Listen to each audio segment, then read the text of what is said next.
afternoon, everyone.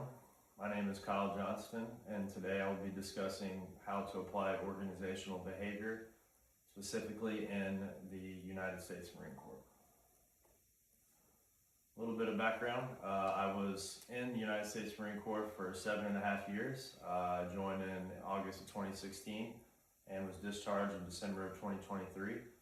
I was stationed on Camp Pendleton, California, and in Okinawa, Japan, and my job dealt with logistics and the transportation of personnel, equipment, and cargo from point A to point B in a timely and efficient manner. I will be discussing leadership issues within the United States Marine Corps, and hopefully by the end of this presentation I will have given insight on how to make those problems go away and make people better leaders. The chapter that I will be focusing on is chapter 14, which is leadership and the specific styles and behaviors of leaders, and specifically the leader member exchange theory.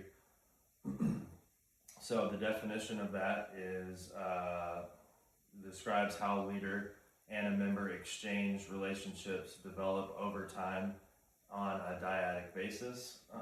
So leadership effectiveness is also something that I will be discussing, which is the degree to which a leader's actions result in achievement of the unit goals, the continued commitment of the unit's employees, and the development of mutual trust, respect, and obligation in leader-member dyads. So the United States Marine Corps as a whole is a well-oiled machine. I did it for 2 enlistments, but there were some things that I felt that could have been fixed while I was at both of my units and my duty stations. I had great leaders that shaped my career. They made me want to re-enlist and to stay in the military and better myself.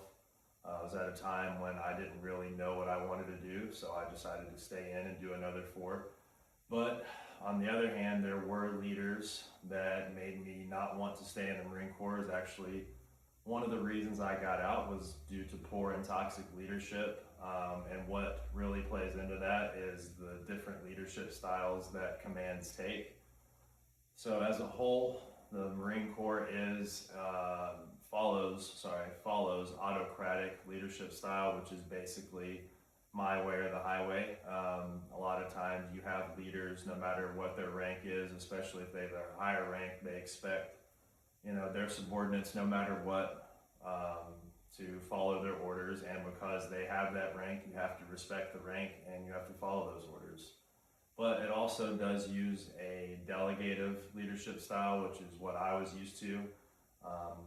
I only made it up to the rank of E4, so I had a lot of people that were above me, but I also made it to a rank that allowed me to receive tasks from higher ups and then delegate those tasks down to my subordinates. And I felt that it was great to have that type of power, I wouldn't say power, to have that responsibility over my subordinates.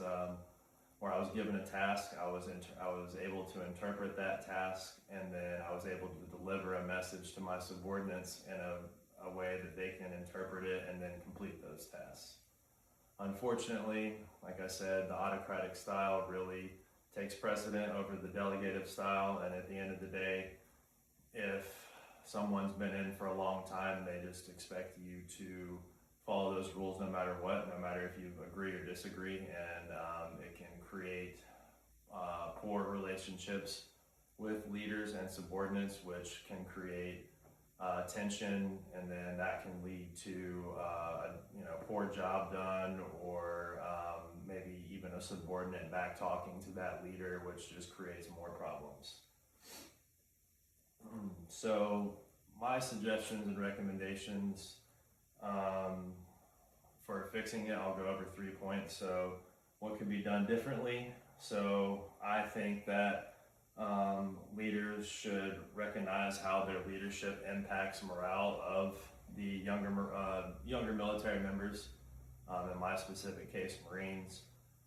Those are the subordinates, the guys that are the lower ranks. They're the ones that are going to be getting the job done. The upper leadership are the ones that delegate.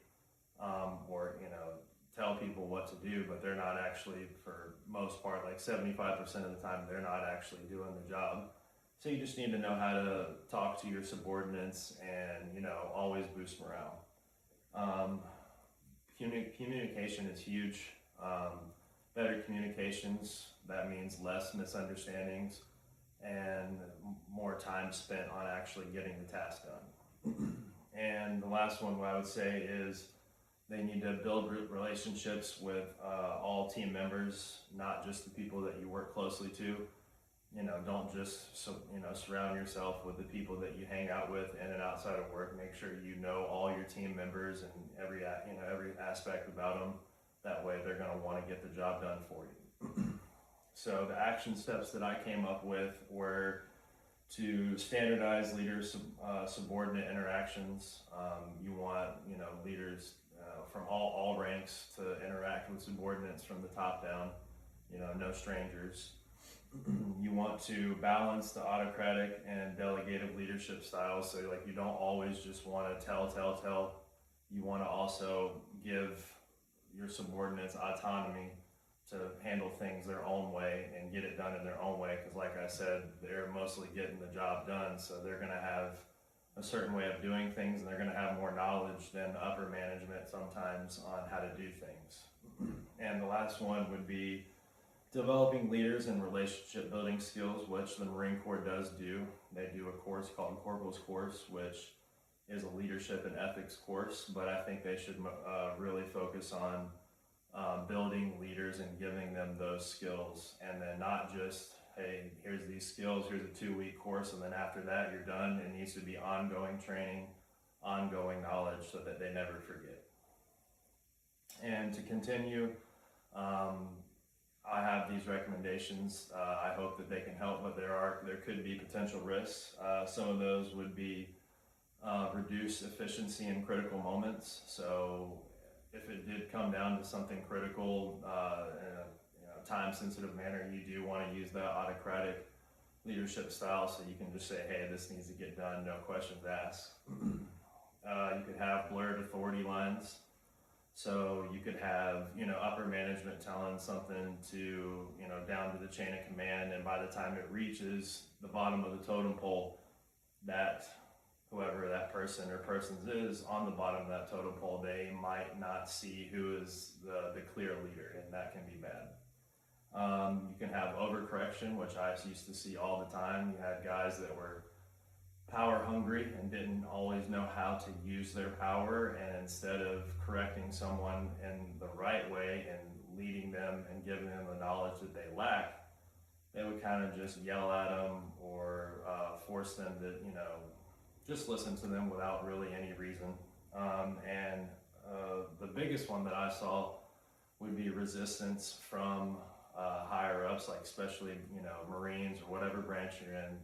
Those guys that have been in for a very long time, they might not like the new leadership style. They think, old school, old ways, that's the only way to do it. But it's, 2026 now, you got to adapt and, lead based on, people that are much younger nowadays. And then, the worst one could be, and the final one would be short-term morale dips.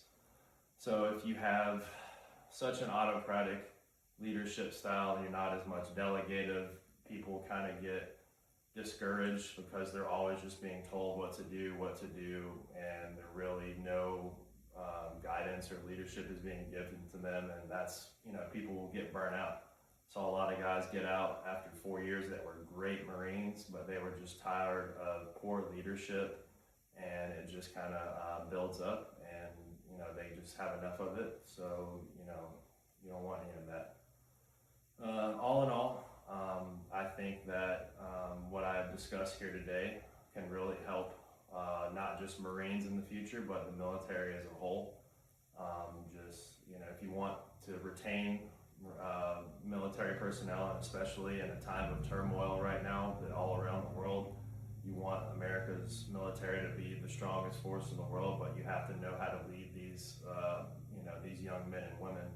And I think that this PowerPoint slide can help, and I think applying organizational behavior to military leadership style can help, and I hope that it will happen.